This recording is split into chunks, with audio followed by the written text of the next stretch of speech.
Shalom Adonai, Yeshua HaMashiach, Hamalé Hamalehim, querido, é mais uma alegria. Professor Gerson de Amorim está mais uma vez aqui para trazermos mais um ensinamento da palavra do Senhor. Se você quiser nos ajudar nosso ministério, ajudar nosso canal, ajudar nossa página no Facebook, no final desse vídeo você terá a oportunidade de nos ajudar financeiramente para a glória do Senhor Jesus. Se assim fizer de maneira voluntária, querido, praticando a lei da retribuição. Se você gostou do estudo, nos ajude. Hoje com o tema: fim do mundo ou o fim de uma era e um ciclo profético. Mateus capítulo 24, versículo 1 e 2, vamos ler, diz assim: E quando Jesus ia saindo do templo, aproximaram-se dele os seus discípulos para lhe mostrarem a estrutura do templo. Jesus, porém, lhe disse: Não vedes tudo isto? Em verdade vos digo que não ficará aqui pedra sobre pedra que não seja derrubada. Querido, essa declaração de Jesus sobre a destruição do templo, ao ponto de não ficar pedra sobre pedra que não seja derrubada, mexeu de tal forma com os discípulos que, imediatamente paralisados, associaram o evento ao juízo predito nas Escrituras em Deuteronômio 28, onde, pela desobediência dos mandamentos, as maldições alcançariam o povo de Israel. Sofreriam eles um segundo exílio? Isso significava que Deus estaria julgando e reprovando Israel. Inquietos com tal declaração, o silêncio consumindo o seu interior, eles sobem para o Monte das Oliveiras. Subindo para o Monte das Oliveiras, ali então, querido, eles estavam preocupados com o que iria acontecer. E então, em Mateus 24, versículo 3, diz assim: E estando assentados no Monte das Oliveiras, chegaram-se a ele os seus discípulos em particular, certo? Em particular, tá? E dizendo: Dize-nos quando serão essas coisas e que sinal haverá da sua vinda. Que sinal haverá da sua vinda, tá? E o leitor aqui, querido, percebe que os discípulos fizeram três perguntas: quando o templo iria ser destruído, que sinal haveria da sua vinda e do fim do mundo.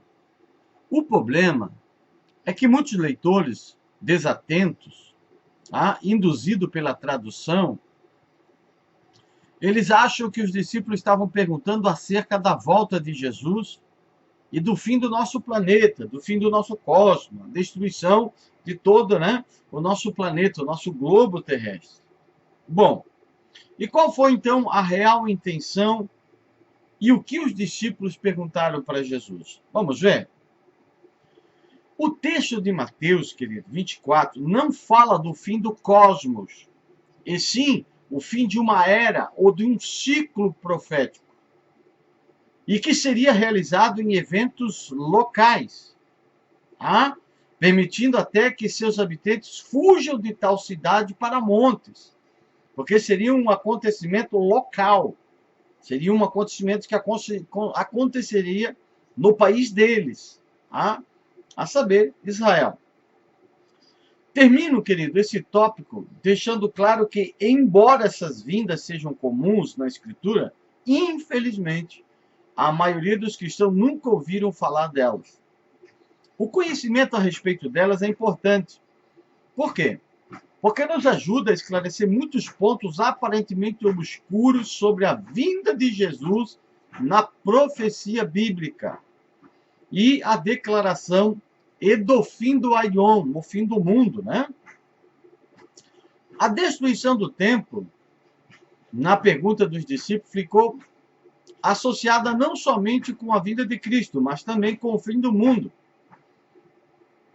Eles entenderam que o templo destruído seria o fim do mundo, Mas estariam eles pensando no fim do mundo físico, conforme muitos entendem hoje, como muitas igrejas pregam hoje? Não. De maneira alguma eles se referiam ao mundo físico ou ao planeta Terra. Mais especificamente, eles estavam pensando no fim do Aion, da era judaica, e o fim de um ciclo profético que se cumpriria na pessoa do Mashiach, na pessoa de nosso Senhor e Salvador Jesus Cristo. A palavra aionos, ou aion, no grego, como é muito conhecida, significa era ou idade. As modernas traduções em inglês, como a nova tradução King James, consertou o erro de tradução original a traduzir aion como idade e não como mundo. Você pode ver isso em Mateus capítulo 13, verso 39, 40, versículo 49, 24 e 3, 28 e 20, Hebreus 9 e 26.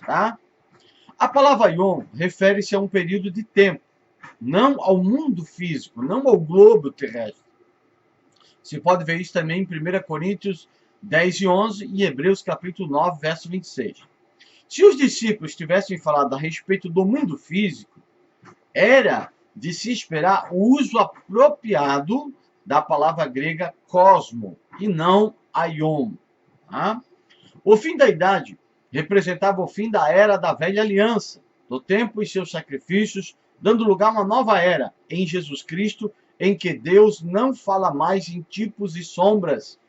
Hebreus 1 e 2. Aqueles primeiros discípulos entenderam isso muito bem. Os apóstolos, Pedro, em sua epístola, fala sobre essa destruição no tempo e no fim da era judaica, e não nos dias de hoje, na nossa era.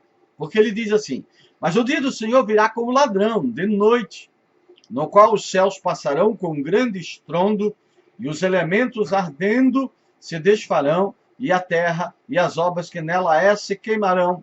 Havendo, pois, de perecer todas essas coisas, que pessoas vos convém ser em santo trato e piedade, aguardando e apressando-vos para a vinda do dia de Deus, em que os céus em fogo se desfarão, e os elementos ardendo se fundirão. Mas nós, segundo a sua promessa, aguardamos novos céus e nova terra, em que habita a justiça. Quando falamos de novo céu e nova terra, estamos falando de novas alianças. Quando a terra passa, querido, e vem uma nova terra, é porque uma aliança passou e veio uma nova aliança. Em Cristo Jesus, nós já estamos na nova terra, na nova aliança, amados. Enquanto muitos pensam que os elementos ardendo seja uma descrição das partículas subatômicas, que foram a matéria, ou em outras palavras, imagina o universo pegando fogo e se dissolvendo na segunda vinda de Cristo. Na verdade, a palavra elementos é a tradução do vocábulo grego stokeia, e em nenhum momento ela é usada em conexão com o mundo físico. Pelo contrário, todas as vezes em que ela aparece no contexto bíblico, essa palavra é usada em conexão com as ordens, dos rudimentos e os preceitos da antiga aliança. Em Gálatas capítulo 4, do versículo 3 ao 5, a parte A, e também o versículo 9 ao 10, em Colossenses 2:8, 20 ao 21, estoqueia é muitas vezes traduzida como rudimentos, ao invés de elementos, sempre referindo-se à lei e à antiga aliança. Assim, a questão que Pedro nos ensina em sua carta é que os elementos da antiga aliança seriam queimados na vinda em julgamento de Cristo. Isto é, isto aconteceu quando os romanos queimaram o templo e a cidade de Jerusalém. Ali se acabou. Cessou o sacrifício, cessou os rudimentos judaicos, Israel foi levado cativo, muito escravizado, em 130 com o imperador Adriano, Israel foi lançado pelo mundo. E então passou-se a antiga terra, iniciou-se a nova terra e a nova aliança em Cristo Jesus. Ou seja, aquela antiga aliança, aqueles antigos rudimentos se desfizeram, tá? Se queimando, se destruindo na destruição de Jerusalém no ano 70. Tá? Parece loucura para alguns, até parece novela, né? Mas é a realidade. Tá? Veja o que Herme Fernandes comenta sobre o fim do mundo. Os discípulos queriam saber quando o Mestre se revelaria ao mundo como rei e quando seria o fim dos tempos, ou em outras tradições, a consumação dos séculos, ou a plenitude dos tempos. Não está se falando aqui sobre o fim do mundo ou a destruição do cosmos, tá? De todo o planeta. Muito da confusão que há em torno da exegese que se faz de alguns textos bíblicos deve-se à falta de entendimento acerca das três palavras gregas que figuram na Escritura e que às vezes recebem a mesma tradução. Trata-se dos vocábulos cosmo, oikumene, aion. Ambos são traduzidos por mundo, porém possuem significados distintos. Na passagem de Mateus, algumas Bíblias trazem a expressão fim do mundo. Fato é que a palavra usada nesse texto é aions, que é traduzida por mundo, porém seu significado mais preciso é eras. Os discípulos já sabiam que a manifestação de Cristo como rei deveria se dar na consumação dos aions. Essa mesma conexão entre manifestação e consumação das eras é feita pelo escritor de Hebreus. Ele escreve aos crentes dos seus dias. Agora, veja bem, agora, aos seus leitores, agora. Ele está escrevendo para os seus leitores. Ele está dizendo, agora, na consumação dos séculos, uma vez por todas, se manifestou Jesus para aniquilar o pecado pelo sacrifício de si mesmo. Mas é agora, na nossa época. Não para os nossos tempos. Dá para entender? É o que o texto está dizendo. Eu não posso inserir no texto o que não está no texto, queridos. Tá bom? Vamos para frente. Paulo fala da dispensação da plenitude dos tempos. De acordo com os seus escritos, tal dispensação começou com a encarnação de Cristo, passando pelo seu ministério terreno e alcançando seu ápice na sua crucificação, ressurreição e ascensão. Observe Gálatas 4:4, Marcos 1:15 e Efésios 1, versículo 10.